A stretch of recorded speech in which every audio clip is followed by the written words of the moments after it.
വന്നോളിൻ സോദരരെ നിങ്ങൾ കേട്ടോളിൻ സുവിശേഷം വിട്ടോളിൻ പാപവഴികളെ ഏറ്റുകൾ യേശുവേ.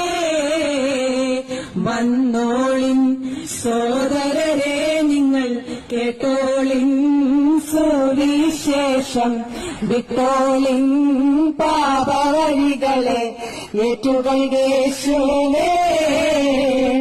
ആദാമ്യ പാപം നിമിത്തം പാപികളാൽ മാനവരെല്ലാം മയ്യത്തിൻ ഓഹരിക്കാരായി തീർന്നവരെല്ലാരും.